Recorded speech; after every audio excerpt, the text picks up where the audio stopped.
The introduction of dialogue for the Xenomorphs in FX and Hulu's Alien Earth has stirred quite a debate among fans.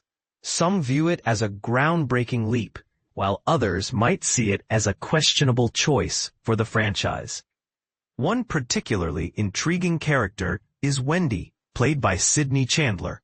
She is a synthetic being endowed with human-like consciousness, and from the very beginning of the series, she discovers she has been picking up on the Xenomorphs' communications. Once the scientists at Prodigy Corporation became aware of her unique ability, they speculated whether Wendy could also engage in conversation with these alien creatures.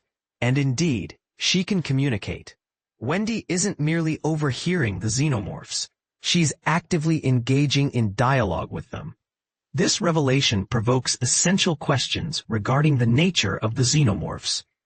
Are they merely relentless, mechanistic predators, or do they exhibit independent thought and behavior? This leads to an intriguing follow-up question. If Wendy can converse with Xenomorphs, does this imply the existence of an entire structured language developed by them? Could we see Xenomorph become the next trending language on platforms like Duolingo? However, the reality is a bit more nuanced. When IGN reached out to FX for clarification, it was clear that no dedicated Xenomorph linguist was involved in the show's production, and none is credited in the series. Nevertheless, this doesn't imply that Chandler ignored the linguistic aspect. Rather than coming up with a fully fledged alien language, the process of developing the Xenomorph language was a collaborative effort. The craft of creating an alien language. Before detailing how the Xenomorph language was formed, it's essential to grasp the complexities involved in creating a believable alien communication system. Sydney Chandler and Lee Gilmore, the supervising sound editor and designer for Alien Earth, offered insight into this creative endeavor. One critical voice in this field is Paul R. Frommer, Professor Emeritus of Business Communication at USC, who is best known for constructing the Na'vi language for James Cameron's Avatar. Frommer elaborated, linguistics resembles mathematics in some respects. Prior to his work on Avatar, he was assigning his students challenges in Klingon grammar. The initial consideration in forming a language for any creature is understanding how they communicate. For the Na'vi, Frommer was informed that their vocal production was somewhat parallel to that of humans, with a desire to avoid any digital sound manipulation. This contrasts sharply with the approach taken for the Xenomorphs on Alien Earth. Are there various types of screeches, squeals, and rustlings? And if so, can these sounds be combined in innovative ways, just as we form different sentences in human languages? Frommer pondered. This raises an important point, as the possibilities for a language hinge on the diversity of sounds available. Frommer explained that English has approximately 40 to 45 unique phonemes, sounds, not confined to the letters of the alphabet. Once the foundational sounds are established, the next step involves how these sounds coalesce into recognizable forms or words. For instance, Frommer illustrated how water, as a single concept, stands apart from singer, which combines two distinct elements, sing plus the suffix er. A proficient English speaker usually commands around 40,000 words, whereas the entire English lexicon encompasses nearly 500,000 terms. Frommer began the Na'vi language with a focused approach, ensuring he could translate all necessary terms within the original script for Avatar. Since then, he has become a vital contact for enthusiasts eager to learn more about the language, which will continue evolving through the ongoing sequels. While this methodology works well for language structures similar to human speech, Xenomorphs, which bear more resemblance to insects, present unique challenges. Frommer remarked, as long as you have a sufficient variety of distinct sounds, it's possible that the structure of a xenomorph language could mirror that of human communication. But herein lies a dilemma. What precisely are the xenomorphs communicating? Reflecting on his experiences in the 1970s at Cal State Fullerton, Frommer recalled a course he took on animal linguistics. Some species, such as birds and whales, do possess means of communication. Yet their vocabulary tends to be very limited. A bird can express its identity or claim territory, but that's about the extent of it, he stated.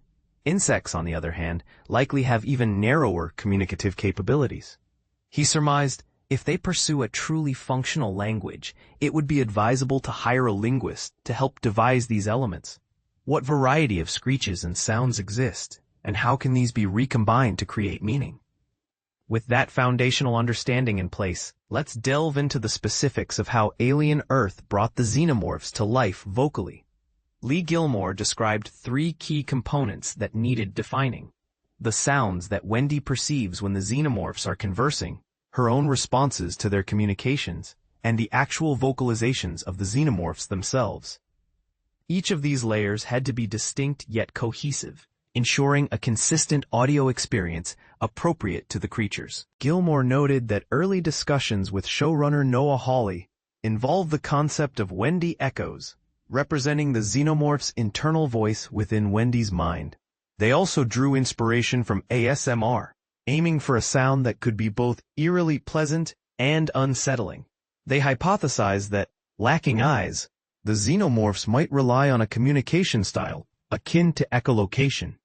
This notion has been hinted at in previous expansions of the Alien lore, yet has not been explicitly showcased on screen in the earlier films. The Weyland-Yutani archives, featured as a bonus in the Alien vs. Predator Requiem Blu-ray, offered insights into potential forms of xenomorph communication. The Alien Queen, for instance, demonstrates a command over the xenomorph drones in Aliens.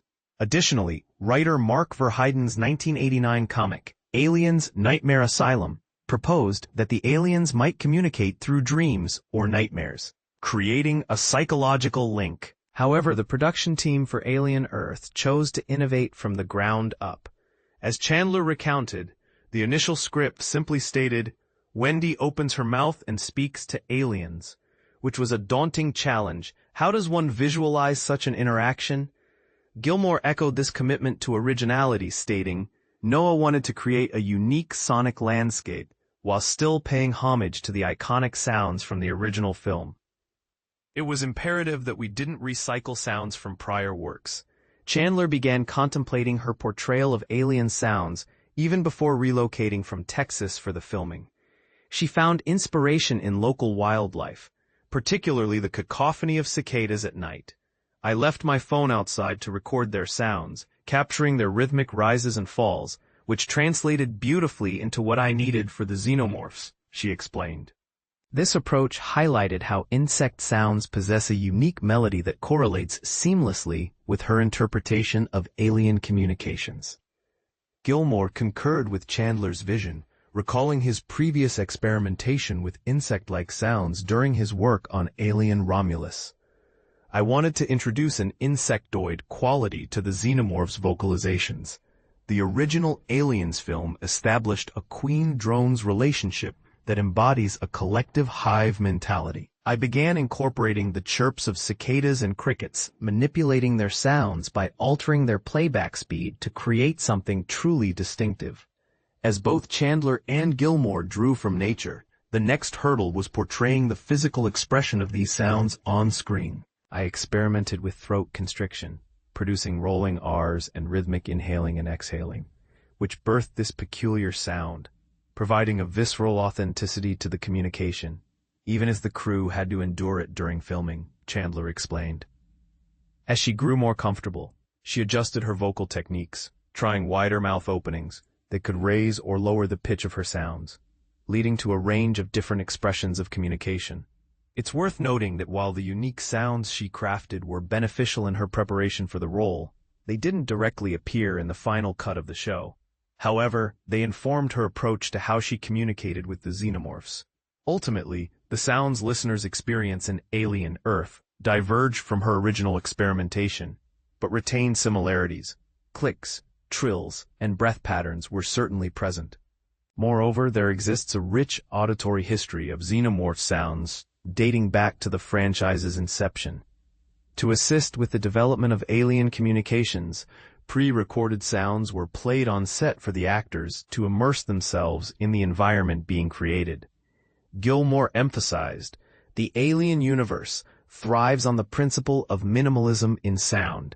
It's far more effective to leave things unsaid, allowing audiences to engage their imaginations. The result enhances the fear factor.